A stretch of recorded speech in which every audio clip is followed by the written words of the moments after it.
Well, first up, prices of bread rose to about 41.3% year-on-year as the highest price of goods recorded in the food basket measured by the Ghana Statistical Service. This is followed by cho-cho and taxi fares, which also made up the top 10 list of goods and services that registered inflation rates higher than the national average. Government statistician Professor Samuel Kwabena has been telling us more. Identify the top 10 items that have the highest weight in the basket for the computation of CPI and rate of inflation. And of these 10 items, the item that recorded the highest rate of inflation for the month of May 2022 was bread with an inflation rate of 41.3%, followed by bus and trotro fares, which has the highest weight of 5.8%, recording a year-on-year inflation of 39.9%. From the perspective of households in terms of decision-making, discounting the effect of weight, we still saw diesel and petrol being part of the top 5 items that recorded the highest rate of inflation, specifically 81.1% and 62.0%. Thank you very much. So that was the government statistician, Professor Samuel Kwabena, who addressed the press yesterday. The inflation rate of 27.6% in May represents an increase of 4% from April, and chances are that items you bought in April may have increased by 4% in May. Joining me on Zoom to discuss this is Chief Executive of online grocery shop Market Express GH, Ebenezer Latte. Hopefully, I would have Magdalena Hetoinin, also CEO of Bread Embassy, joining the conversation to discuss this. Good to have you on the program, Ebenezer. It's got to be tough operating a grocery shop now. I know some of the things you sell are imported, some are sourced locally. Tell us how prices have increased over time. Thanks for the question, Darryl.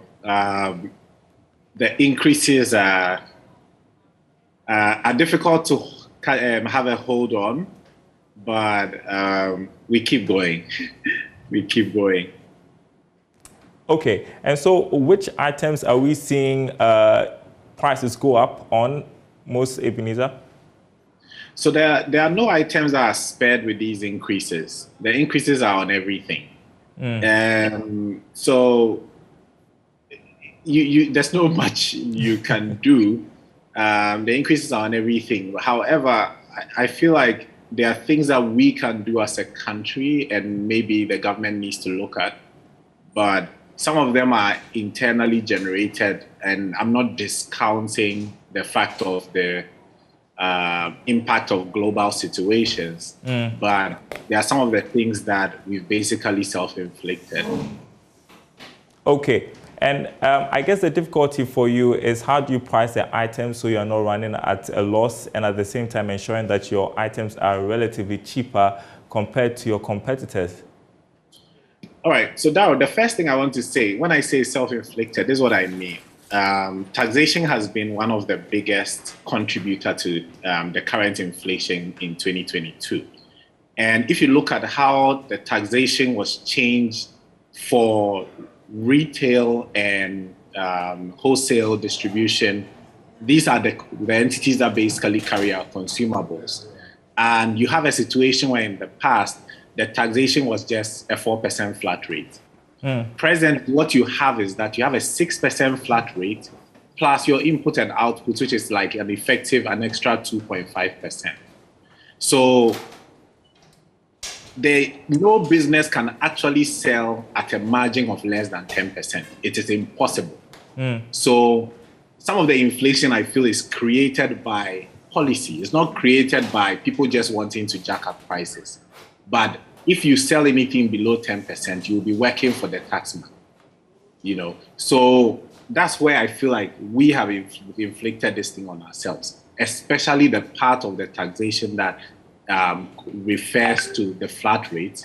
And then the second thing is also the taxation brackets.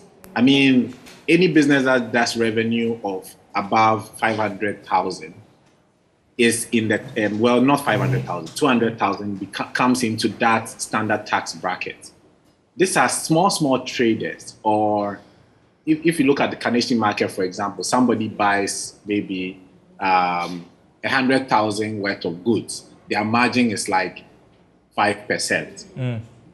And they do that 10 times, they become a business. And so they are categorized in the standard rate taxation. What do you expect? This will definitely cause inflation. And so in as much as I'm looking at the general inflation in the market, I'm also looking at the general inflation. There are some parts that you can't do anything about. Fuel-related, COVID-related, Russia-related, you can't do anything about. But the ones that we have created for ourselves, and we are all suffering for it because of tax policy, that's what I'm concerned about. Give us an idea how that is also impacting on your cost of operations or cost of doing business. Basically, everything is out of gear. So you either have a choice. Either you keep going with your reserves, or you have to at some point say, I'm done. I think I need a break from here. You can't plan. You really can't plan anything. You can't forecast 6 months ahead. You can't forecast 3 months ahead. You can't do anything, you know. And so it takes companies that have built strong reserves to keep going, you know, because hopefully some solution will come along the way. But you just hope that it will not be a situation where you cannot fight. And so it's a difficult time for businesses, to be honest. And Ebenezer, we need food anyway, so people have no choice than to buy. Do you get the impression that customers are beginning to readjust their budgets? Yes. So people, I don't agree that people have no choice than to buy. People have choices. You know, people decide to scale down. You know, people decide that they may ration how they buy certain things, which will also affect the economy, because once the activity in the market is low, you would have a situation where either the inflation rate will go up or the economy will slow down. You know, so people have choices to make. Like, people will choose things that in the past they were not happy to do, but they will have to do it. Human beings are prudent and wise. You know, so I've heard people argue that there are good alternatives for bread and things like that. That's true. People haven't acquired the taste for it. But if the challenge is enormous, over time, people will acquire the challenge for what they don't want and get used to it.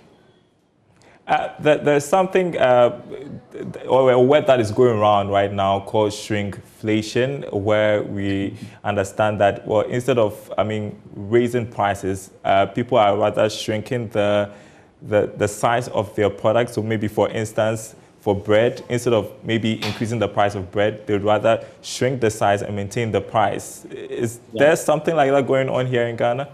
Exactly. Actually, it's not a new strategy. It's always been. You know, it's always been. There are businesses that used to make 1 liter size products. Now they are doing 900 milligrams. And soon they will go down to 800. It's expected because people's disposable income is not also growing. So when you increase the price, then they don't buy at all. But if you can give them something to play with, they will take it. And so I think that it's a normal thing. We've seen big companies like Coca-Cola and the rest do that in emerging markets, where they repackage the products differently. You know, so I think that's a more entrepreneurial strategy to overcome the challenge versus a shrinkflation culture. It's circumstantial. I'll come back to you for your final thoughts on how you think that as a country we can deal with this. Do we have Magdalene on? Okay, we're trying to get Magdalene on, so maybe you can answer that right away. How you think that as a country we can deal with this issue of inflation and ensure that, you know, businesses like you are able to survive these times, Ebenezer?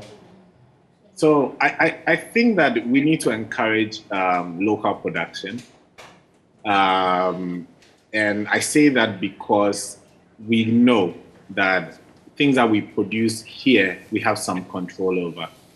And so in some countries, they are incentivizing their local entities. So we talked about bread, and I think CSR has done a very good paper or research into the use of cassava.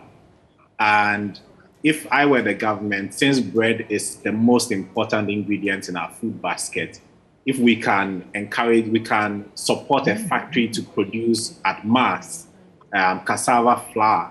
I'm sure that is one of those things that will save us from the hardship of the inflation. And this is a commodity that we have too much of, and we don't even consume 40% of what we produce. And so there are these opportunities there. And sometimes government can challenge people to change their acquired taste, and I expect that maybe Ministry of Agri will look at some of those things to ensure that I didn't know that Ghana was that dependent on Ukraine until this. I think most of us realized it after the war started. Yeah. Yeah. Thank you so much, Ebenezer Lartey, Chief Executive of Market Express GH. Good to see you this afternoon. I appreciate your time.